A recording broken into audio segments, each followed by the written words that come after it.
충북 괴산군 청천이라는 곳에 가면은 화양 계곡이라는 곳이 있습니다.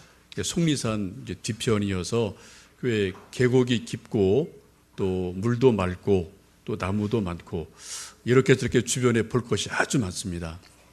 혹시 안 가보신 분들은 올 여름에 한번 물놀이 삼아서 가보셔도 뭐 손해는 아니시고 뭐 잘 왔다라고 아마 생각을 하실 것 같아요. 그 주변에 아주 볼 것이 많이 있는데 그 중에 하나 좋은 나무들이 많이 있습니다. 그 중에 나무 하나를 소개해 드리겠습니다. 저 소나무인데요. 이제 이름이 왕소나무라고 합니다. 수령이 약 600년 정도 됐고 높이가 한 15m 정도 되고 둘레가 한 5m 정도가 되는 생김새가 아주 괜찮은 그런 나무이죠.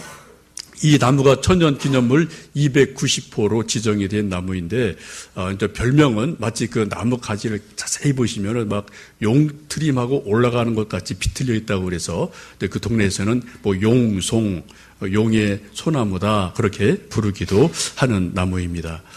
그런데 안타깝게도 이 나무가 작년 2014년도에 천연기념물 지정된 것이 해제가 돼 있습니다. 이제 더 이상 저 나무를 보존하고 보호할 가치가 없다. 그렇게 판단이 내려져서 천연기념물을 해제를 했어요. 여러분, 왜 해제를 했을까요? 저렇게 아름답고 멋있고 600년이 넘은 그런 나무를 언제는 지정을 하더니 왜 또 해제를 했을까요? 나이가 너무 많아서요? 아니에요. 그 이유는 2012년 강력한 태풍이 불면서 그 강한 태풍 때문에 이 나무가 넘어지게 됩니다. 그리고 현대 과학을 다 동원해서 어떻게 하든 저 나무를 살려보려고 무지 애를 썼는데 결국은 나무를 살려내지를 못했습니다. 그래서 그 동네 주민들이 너무 안타까운 나머지 그냥 그 흔적이라도 좀 보관하자 싶어서 저렇게 이제 동네 그 자리에 저렇게 나무를 이렇게 잘 보관하고 있는 그런 모습을 여러분 현재 가시면은 보실 수가 있습니다.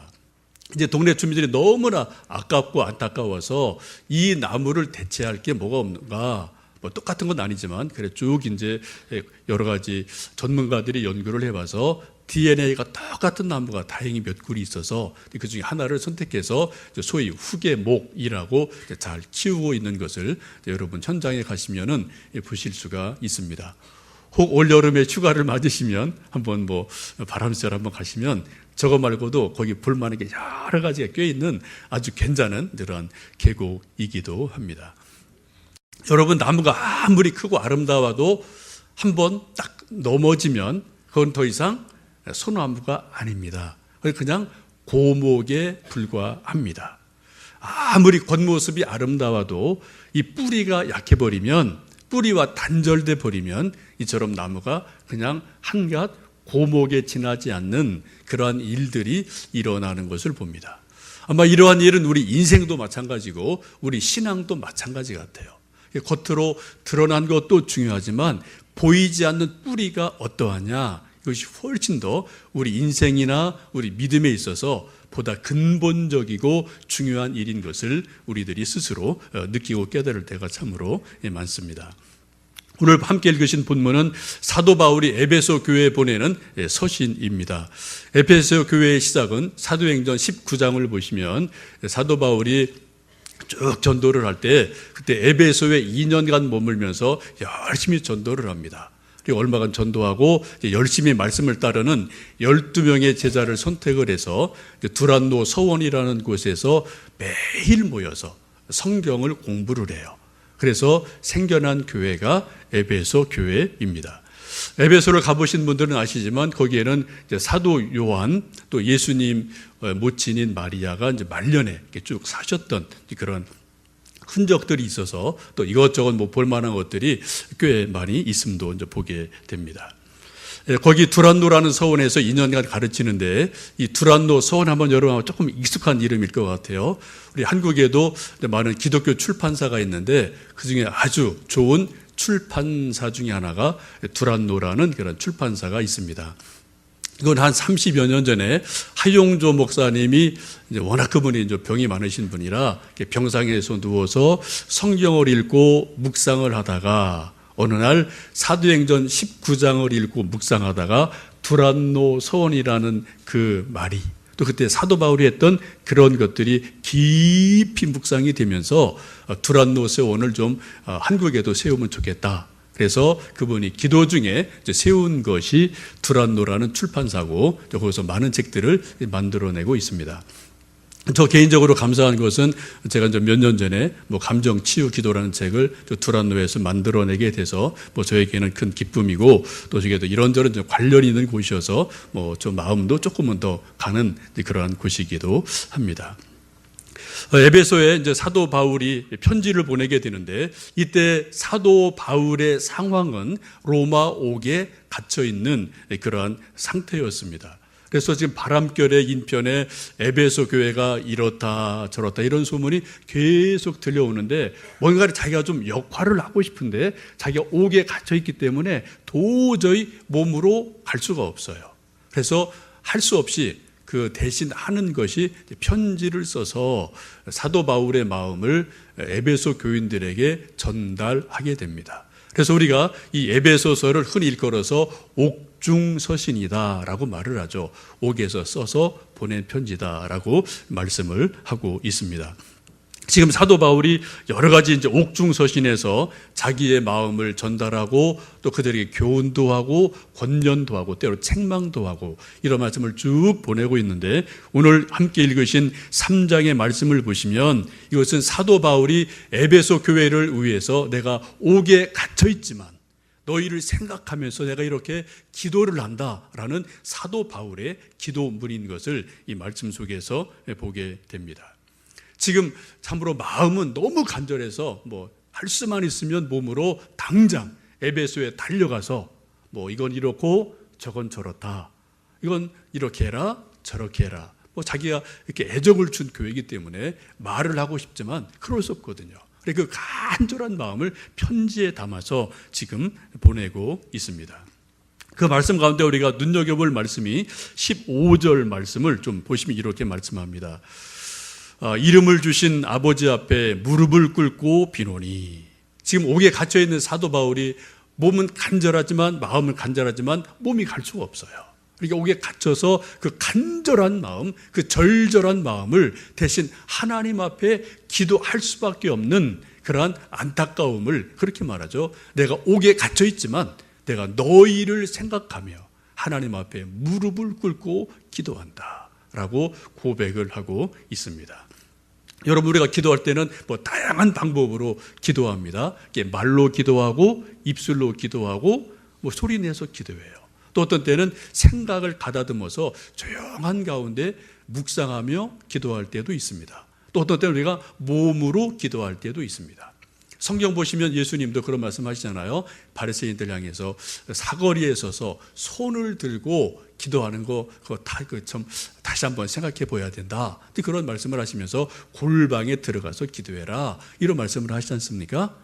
이거 보면 유대인들의 기도하는 기본적인 기도 자세가 뭐예요? 손을 들고 하늘을 바라보며, 왜? 하나님이 하늘에 계시니까 손을 들고 하늘을 바라보며 뭔가를 기도하는 게 유대인들의 전통적인 기도 방법이에요. 일종의 모음 기도죠. 모음과 더불어 손을 들고 하늘을 바라보며 기도합니다. 근데 우리 한국 사람은 어때요?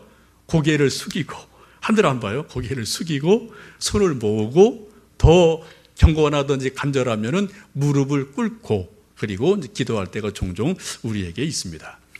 여러분, 우리 기도는 말로 하고요, 생각을 하고, 때로는 우리 몸 자체가 기도를 드릴 때가 있습니다. 여러분들 가끔 경험하시겠지만 어떤 간절히 기도를 할 때는 이렇게 좀 의자에 앉아있다가 소파에 앉아서 기도하다가 마음에 큰 감동이 일어나면은, 성령의 어떤 강권하심이 있으면 자기도 모르게 어느새 내가 바닥에 앉아서 무릎을 꿇고 기도하고 있는 나를 발견할 때가 종종 있습니다. 여러분, 그런 일이 가끔 있으시죠, 그죠? 제가 볼 때는 아주 좋은 거예요. 우리는 이게 지금 의자에 익숙해 있기 때문에 무릎 꿇고 기도하는 것이 불편합니다. 힘들어요.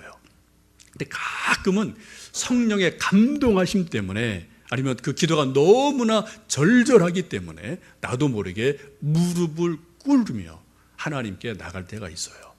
여러분, 이 피조물인 인간이 전능하신 하나님을 생각하면서 그분 앞에 무릎을 꿇는다는 것은 아름다운 일입니다. 정말 귀한 일이에요. 우리 인간이 누구한테 무릎을 꿇겠습니까? 사람이 사람한테 누가 무릎을 꿇겠어요?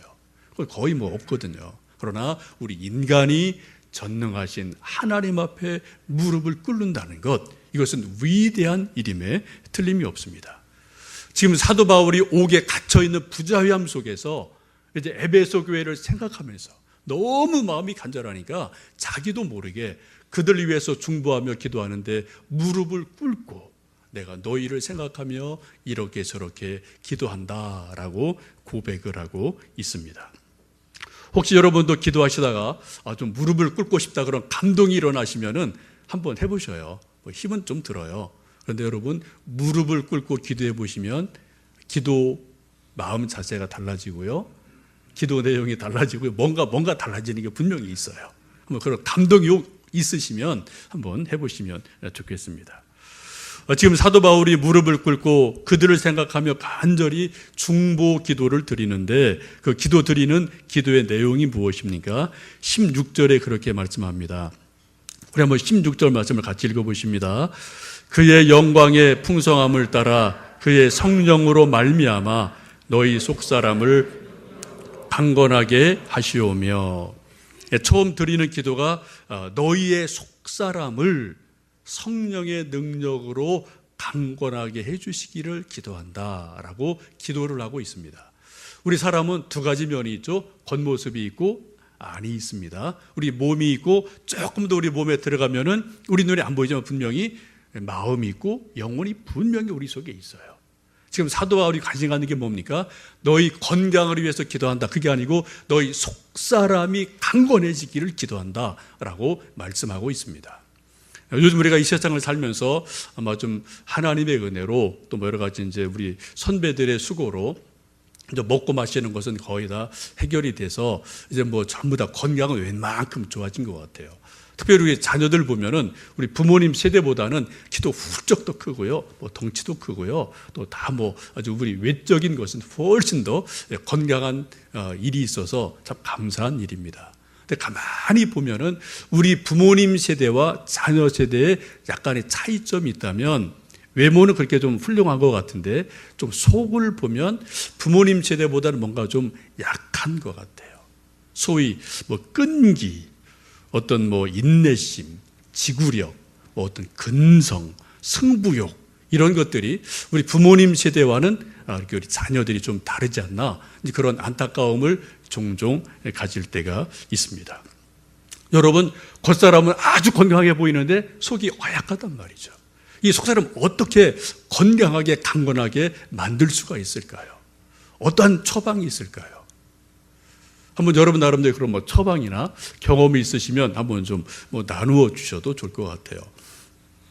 저희 신학교 동기이고 친구인 최일도 목사님이 매일 카톡을 이제 보내줘서 뭐 이제 그 일과를 이제 보고 뭐 기도할 때도 있고 그러는데, 가끔 이제 뭐 정말 글을 쓰는 또 분이라 뭐 아주 좋은 글을 이렇게 쓸 때가 있어요. 근데 얼마 전에 이제 보낸 카톡 내용 중에 아주 좋은 표현이 있어서 이제 한번 사용해야지 하고 좀 생각했던 것이 있는데, 한번 여러분 이 말이 뭔지 좀 아실지 모르겠어요. 비비불 절절포, 비비불하고 절절포하자, 이렇게 우리가 살아가자, 이렇게 뭐 쭉 이제 글을 쓰고 거기다 쓴 말이 비비불하고 절절포하자. 무슨 말 같아요, 여러분? 영어 같기도 하고 한번 같기도 하고. 한번 좀 해독을 해주시면 좋겠어요. 비비불하고 절절포하자. 그래서 이렇게 뭐 쫙 이런저런 내용을 썼는데 뭐 동감이 많이 돼서 참 좋은 표현이다, 그런 생각을 했습니다. 비비불은 비교하지 마자, 또 비난하지 말자, 불평하지 말자. 비비불. 절절포는 뭐예요? 절대로 포기하지 말자. 이게 믿음이지 않겠느냐라고 이제 어떤 자기가 쭉 경험한 것을 쓰면서 비비불하고 절절포하자, 그런 말을 쭉 썼는데 참 좋다 싶어서 저도 가끔 혼자 좀 중얼중얼 거릴 때가 있어요. 비비불절절보, 비비불절절보 그럴 때가 있는데 한번 여러분도 가끔 이렇게 한번 좀 중얼중얼 해보시고 그 의미를 이렇게 조금 생각해 보시면 나름대로 좀 도움이 되시지 않을까 싶습니다. 이거 참 좋은 말이에요. 비비불하고 절절포하자. 참 좋은 말인데 여러분 이걸 어떻게 하느냐 문제는 이거 당위예요. 당위를 그렇게 하면 좋아요. 근데 그게 사실상 안 된다는데 우리의 문제가 있습니다. 우리 한계가 있는 거죠. 여러분 비비불하고 절절포하기 위해서 우리가 어떻게 하면 그런 일을 만들어낼 수 있습니까? 해병대에 들어가서 한 달간 지옥 훈련을 받으면 비비불 절절포가 될까요? 조금 가능하겠죠. 군기가 들어가면. 근데 또 나오면 또 다 원상태입니다. 우리가 또 동계 산악 훈련을 빡세게 하면 그것이 될까요? 그때 조금 반짝하겠죠. 그럼 역시 그것도 지나면은 그렇게 큰 효과가 없음을 보게 됩니다. 성경의 인물 가운데서 우리 사람의 심리, 우리 인간의 속사람을 가장 정확하게 본 분이 있다면 제가 볼 때는 사도 바울이에요. 이분은 아주 사람의 구석구석을 정확하게 진단하고 알고 있는 분입니다. 그 사도 바울이 어떻게 하면은 우리 인간의 속사람을 강하게 할 수 있느냐? 그 방안이 뭐냐? 대안이 뭐냐? 우리 그렇게 말씀합니다. 어떻게 해요? 성령으로 말미암아 너희 속사람이 강건하게 되기를 내가 기도한다라고 말씀하고 계셔요. 여러분 다른 방법 없어요. 다른 방법이 없습니다. 오직 한 가지, 성령께서 우리 속사람의 마음을 감동시키실 때, 감화시켜 주실 때, 하나님의 능력을 부어주실 때 그때 성령의 능력으로 말미암아 우리 속사람이 강해진다라고 말씀하고 있습니다. 여러분 우리 모두 다 정말 성령의 능력으로, 저는 저대로, 여러분대로 성령의 능력으로 속사람이 강건해지시는 은혜가 있기를 축원합니다. 특별히 우리 자녀들 바라볼 때 저도 참 답답한 게 많아요. 여러분 다른 방법이 없더라고요. 좀 기다리더라도 정말 성령께서 그 안에서 역사하셔서 그 속사람을 새롭게 하실 때 그때 비로소 강해지는 거지. 여러분 잔소리로 속사람이 강해지나요? 절대 아닙니다. 또 뭐를 준다고 속사람이 강해지나요? 그것도 아닌 것 같아요. 정말 성령께서 우리의 속사람을 붙들어 주실 때, 감동시키실 때 그때 우리 속사람이 강해집니다. 성령의 열매는 사랑과 희락과 화평과 오래 참음과 자비와 양선과 충성과 온유와 절제니 이와 같은 법을 금지할 것이 없다라고 말씀하고 계세요. 지금 사도 바울이 연약하고 흔들리는 에베소 교회 교인들을 생각하면서 성령의 능력으로 강건해지기를 내가 무릎을 꿇고 기도한다라고 고백을 하고 있습니다. 그 다음에 또 하는 기도가 17절에 그렇게 말씀을 하죠. 그러면 17절 말씀 읽습니다. 믿음으로 말미암아 그리스도께서 너희 마음에 계시게 하시옵고 너희가 사랑 가운데서 뿌리가 박히고 터가 굳어져서. 두 번째 드리는 기도의 내용은 믿음으로 말미암아 그리스도께서 너희 마음에 계시기를 내가 기도한다라고 말씀합니다. 참 귀한 말씀이죠. 이 말씀을 조금 반대로 말하면 우리 마음에 예수님이 안 계실 수도 있다는 거예요. 에베소 교회 교인들 마음속에 예수님이 안 계실 수도 있다는 겁니다. 조금 표현을 터프하게 말하면 뭐예요? 예수님이 출장 가셨다는 거예요. 근데 가끔 출장 가실 때가 있죠, 여러분. 우리 마음에서 예수님이 출장 가실 때가 있어요. 근데 가끔 어떻게 해요? 아주 장기간 해외 출장을 가실 때가 있습니다. 예수님이 우리 마음에서 출장 가시면 우리가 어떻게 됩니까? 교회 안 가죠. 우리도 출장 가는 거예요. 그래서 교회에서 다른 데로 출장 가는 겁니다. 장기간 신앙생활이 흐트러져 버려요. 우리 믿음의 핵심이 뭡니까? 우리 마음에 예수님이 계신 겁니다. 근데 우리가 때로는 이것이 왔다 갔다 할 때가 있는 것을 우리 스스로가 알게 되죠. 여러분 가끔 우리 마음속에서 어떤 영적인 공허함, 영적인 허전함을 느껴보신 적은 없으십니까? 내가 정말 열심을 내는데 이상하게도 내가 내 속을 이렇게 들여다보면 뭔가 공허하다, 허전하다, 그런 헛헛함을 영적으로 느껴보신 적은 없으신지요? 왜 그렇습니까?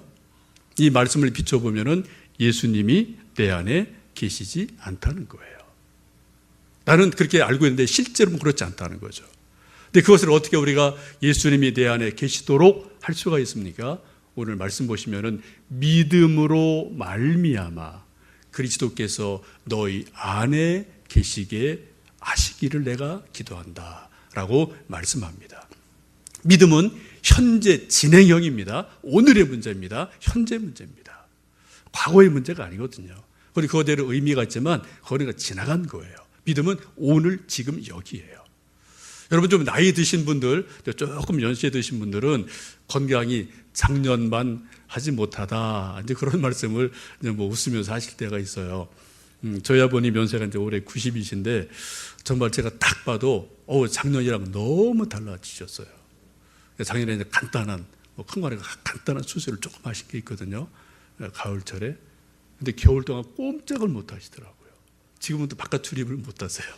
그 정도로 이게 정말 세월이라는 게 뭐 이런 거구나. 그런 것을 제가 좀 아버님을 뵈면서 아주 강하게 느끼고 있는데 여러분 1년 전의 건강이 지금 똑같지 않습니다. 10년 전 건강이 지금과 똑같지 않습니다. 우리 조금 젊으신 분들 지금 마음은 청춘이라 마음속에는 뭐 20대, 30대 그런 느낌이 있죠. 저도 제 속에는 20대, 30대 생각이 꽉 차 있어요. 근데 그런 기분으로 50대 분들이 이제 뭐처럼 운동장 나가서 공을 차죠, 축구하죠. 어떤 일을 합니까? 다리 대부분 부러집니다. 대부분 부러져요. 여러분 10년 전에 내가 아니고 몸이 아니거든요. 마음은 그렇게 생각하는데 절대 몸이 그렇지 않거든요. 여러분 믿음도 비슷해요. 1년 전에 내가 그랬지. 그랬죠. 그때 그랬죠. 네, 10년 전에 그랬지. 그때 그랬죠. 그럼 지금은요. 이게 문제거든요. 여러분 지금 과연 여러분의 마음 속에 여러분의 영혼 속에 예수님이 계십니까? 어떻게 늘 우리 예수님이 우리 영혼에 계시도록 마음에 계시도록 어떻게 할까요? 지금 사도 바울은 말하기를 믿음으로 말미암아 그리스도께서 너희 마음에 계시도록 해라 라고 말씀하고 있습니다. 또 사도 바울이 말씀하죠. 믿음으로 말미암아 믿음에 이르게 하나니 어떻게 해요? 믿음이 있으면 더 큰 믿음이 생긴다라고 말씀하고 계셔요.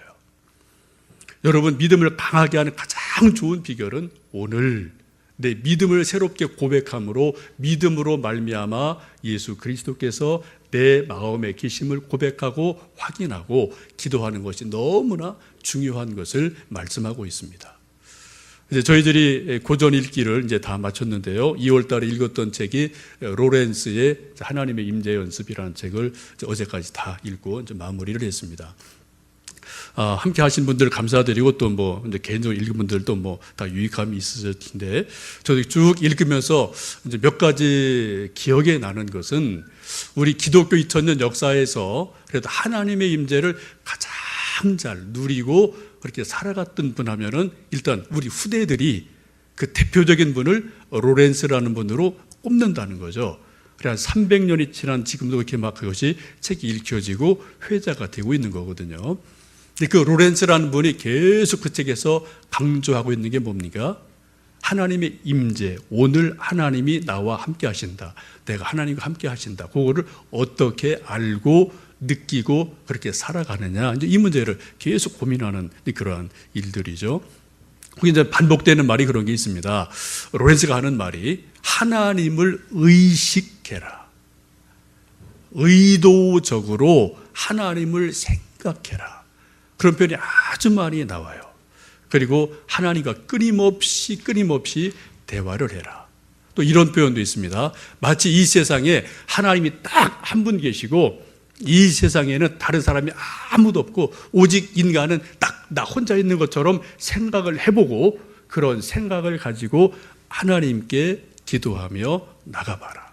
그러면 정말 하나님의 살아계심을 하나님의 임재를 좀 더 깊이 깨닫고 누리게 될 거다. 그런 말을 여러 가지로 반복하는 것을 보게 됩니다. 오늘 사도 바울은 말씀하기를 믿음으로 말미암아 그리스도께서 내 안에 계신 것을 확인해라 라고 권면하고 있습니다.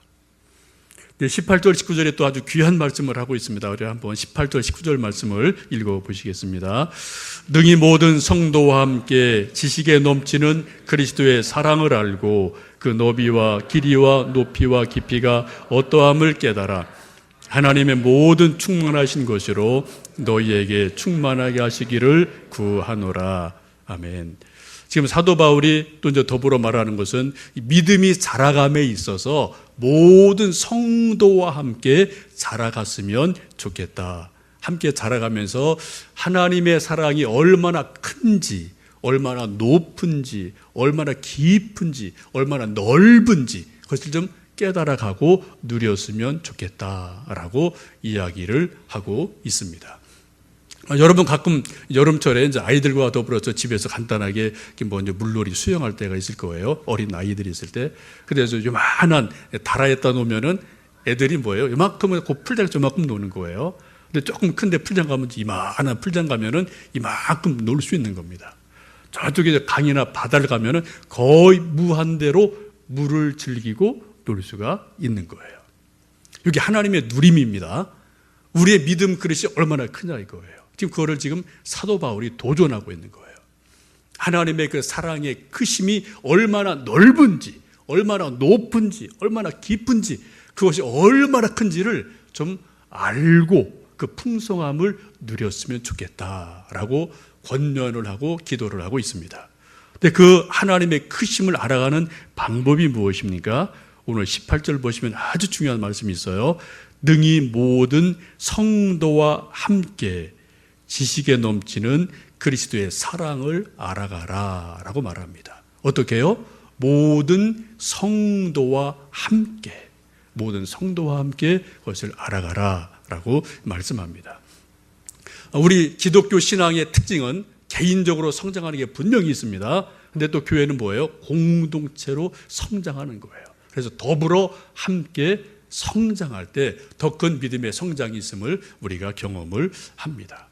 더불어 있다는 것, 함께 있다는 것이 얼마나 중요한지 우리가 잘 알고 있습니다.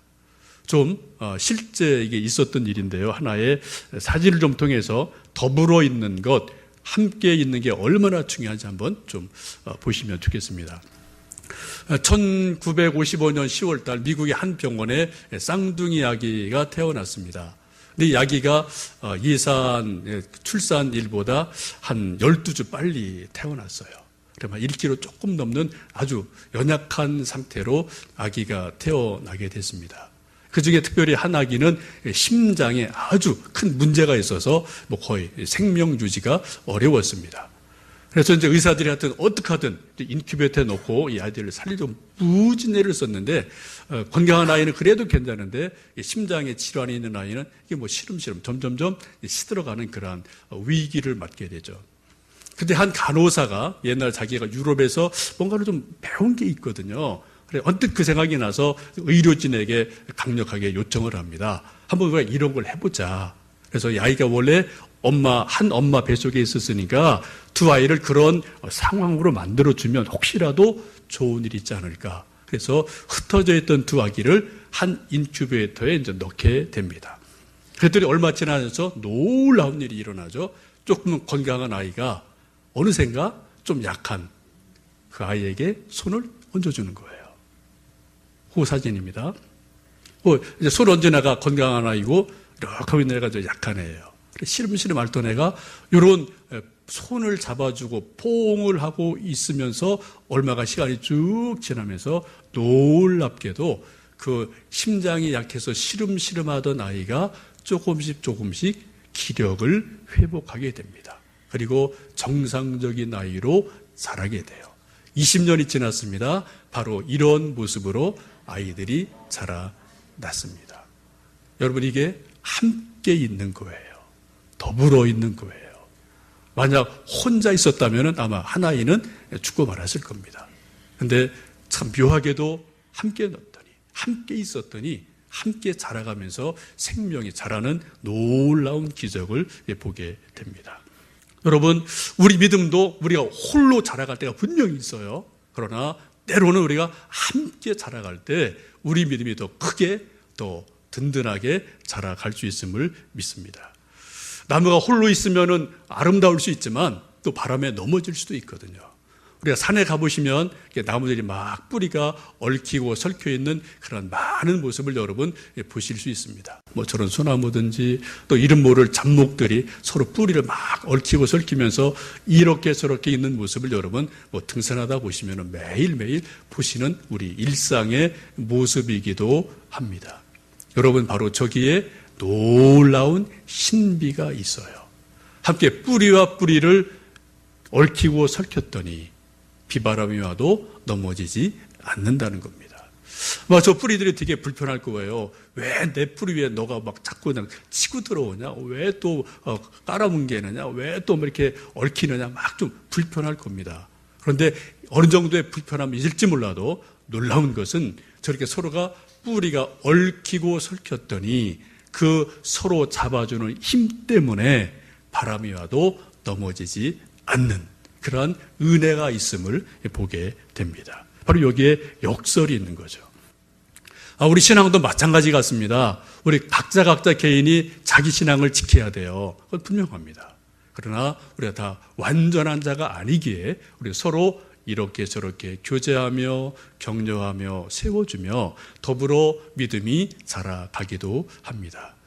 이제 우리 교회가 2년이 넘고 한 2년 반이 넘으면서 이 하나님의 은혜로 이만큼 하나님 부흥케 하시고 여러분이 기도해 주셨는데 우리가 또 하나 더 해야 될 일이 있다면은 이제 구역 순모임을 만들어서 어떻게 하든 또 서로가 서로를 붙들어주고 또 서로를 지지할 수 있는 그러한 일들 모임들을 만들어야 될 때가 되지 않았나 싶습니다. 저도 기도하고 또 여러분들 기도해 주셔서 지금 이 생각 저 생각 기도하고 생각하는데 여러분 같이 기도해 주시고요.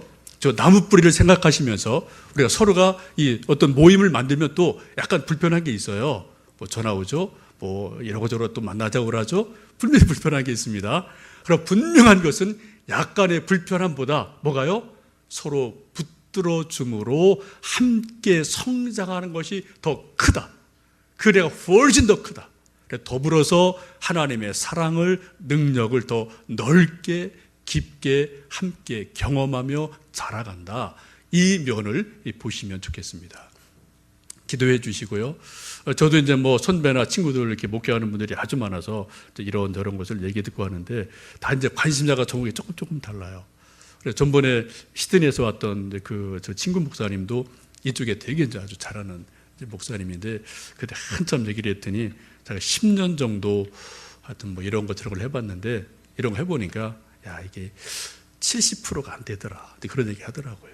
10년 했는데 70%가 안 된대요. 여러분 100% 기대하지 마세요. 저한테 그런 능력 없습니다. 여러분도 그럴 수 없어요. 여러분 70%하면은 good enough예요. 아주 좋은 거예요.